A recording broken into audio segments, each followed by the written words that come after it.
Secretary of State Hillary Clinton is in Beijing right now for a series of high-level talks on a host of contentious issues confronting the United States and China. Trade is certainly one of them. And as our Pentagon correspondent Chris Lawrence found out, America's national security is very dependent right now on China.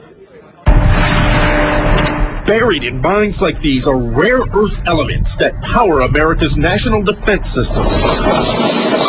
Special elements like neodymium and samarium help the Abrams tank navigate and power some Navy ships. They make up night vision goggles and radar systems. But let's assume you're not in the market for tanks or lasers. What about cameras, computer hard drives, that iPhone you can't live without? They all use rare earth elements. Same with the electric batteries and motors in those hybrid cars like the Prius. But none of it runs without China, which controls 97% of the world's supply.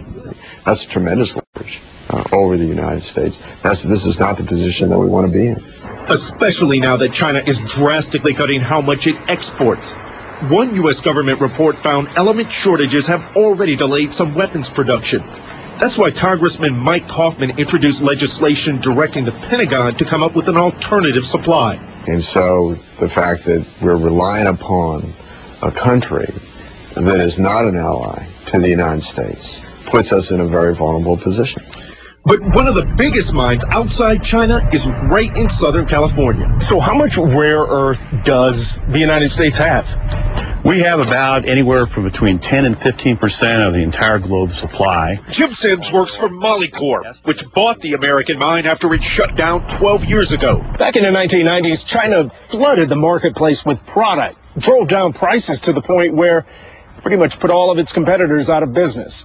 The former premier of China said that the Middle East has oil, but China has rare earths.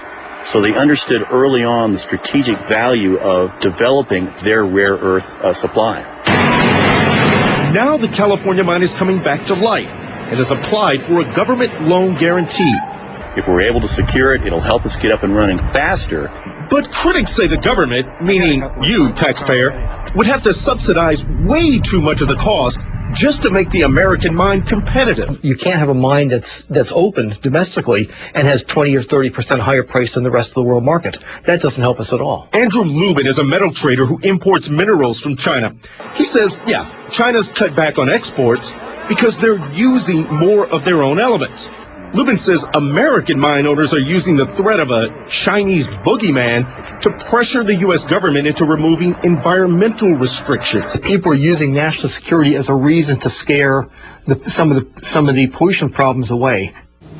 Others say, well, the U.S. should, at the very least, come up with some sort of strategic reserve. Now, right now, the Pentagon is trying to figure out how this shortage of rare earth elements could impact national security. And when that report comes out later this year, we may have a much better idea of just how big this problem is. This is a sensitive and very important issue. I'm glad you're all over it. Thanks, Chris. Thanks very much.